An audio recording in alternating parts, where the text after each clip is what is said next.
Bonjour et bienvenue sur la chaîne du culte du dé. Donc aujourd'hui une nouvelle vidéo sur le jeu Horror à Arkham, le jeu de cartes. Et plus particulièrement sur cette petite boîte. Vous voyez, c'est un nouveau format. Les labyrinthes de la folie. Alors les labyrinthes de la folie, c'est une extension on va dire, mais c'est surtout un scénario indépendant. Un peu dans la même veine que le carnaval ou le rougarou. C'est-à-dire que c'est FFG qui fabrique des scénarios en fait un peu exceptionnels, qui sortent de l'ordinaire, pour ces conventions. Les deux scénarios précédents, ils avaient un point commun, c'est qu'on pouvait les intégrer dans des campagnes en tant que scénario indépendant, c'est-à-dire que vous faites votre campagne de Carcosa par exemple, et entre deux scénarios, vous décidez d'aller dans le bayou pour aller chasser le loup-garou, ou alors d'aller à Venise pour un petit peu découvrir ce qui se passe pendant le carnaval. Ici, c'est un concept un petit peu différent et c'est assez intéressant, ça amène de la diversité un petit peu dans la façon de jouer. Les labyrinthes de la folie, donc vous avez trois scénarios, enfin vous avez un scénario avec trois déclinaisons quelque peu différentes en fait, surtout dans la façon dont le scénario débute en fait, et ce qui fait que vous pouvez jouer avec trois équipes en parallèle. Donc vous avez deux façons de jouer. Soit vous enquillez les trois scénarios d'une façon classique, ça vous fait une mini-campagne. Soit vous faites jouer trois équipes d'investigateurs. Alors une équipe, paradoxalement, ça peut être une personne.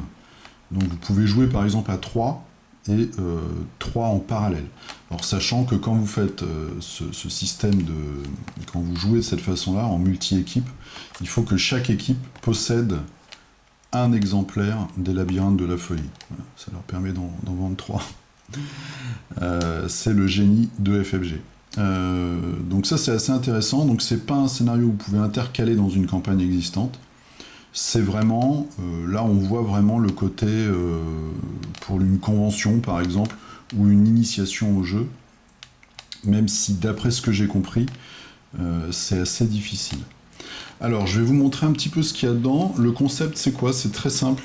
Vous vous réveillez et vous vous retrouvez dans un endroit assez cauchemardesque. J'ai lu quelques cartes, et puis j'ai lu la mise en place, etc.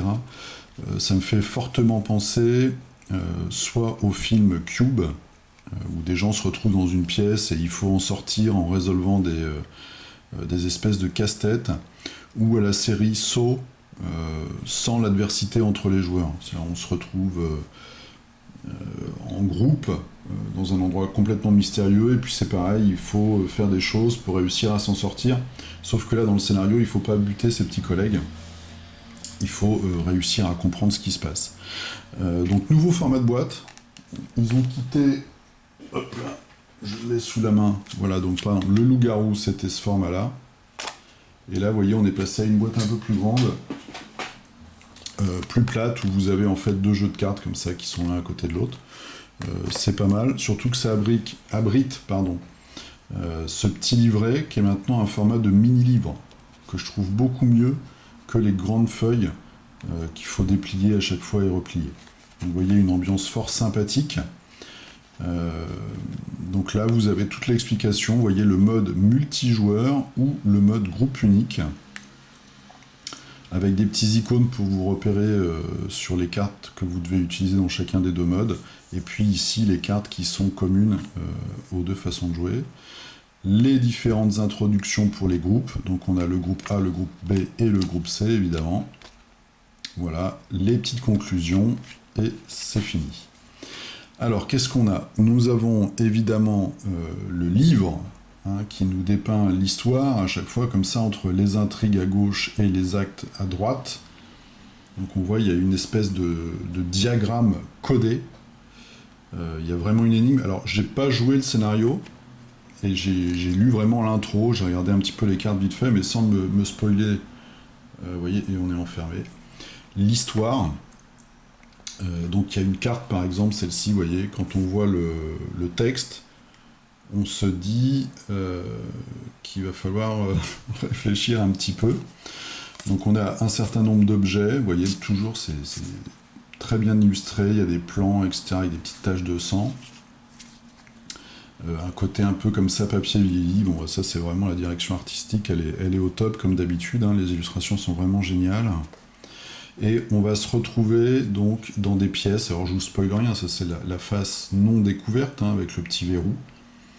Vous voyez, donc on a différentes pièces de départ suivant les groupes. Originalité aussi, on peut à certains moments visiblement se passer des objets de groupe en groupe. Bon, je vous en dis pas plus, voilà. Je pense que quand on joue à plusieurs groupes en parallèle, les uns doivent peut-être aider les autres. Je pense que c'est comme ça. Et puis, vous avez aussi des nouvelles cartes qui sont comme ceci, des cartes histoire, avec beaucoup de texte. Et voilà, des fois derrière, il y a groupe A, groupe B, groupe C. Donc ça, c'est vraiment pour enrichir un petit peu le côté narratif du labyrinthe de la folie. Et je vais terminer, donc vous voyez, c'est une vidéo très courte, mais c'était juste pour vous montrer un petit peu ce pack, et puis surtout vous dire que vous ne pouviez pas l'intercaler dans une campagne, mais que c'est vraiment quelque chose qui se joue en one-shot, ou en mini-campagne. Et puis après, on a toutes les mauvaises rencontres. Donc ça, c'est le monstre qu'on a sur la couverture. Il y en a quelques autres que je vous passe là rapidement. Vous voyez, il y a un tas de compères. Voilà, ça c'est un Migo. Donc les Migos, on les connaît, hein, ils font toujours des trucs, des sales trucs au cerveau des humains.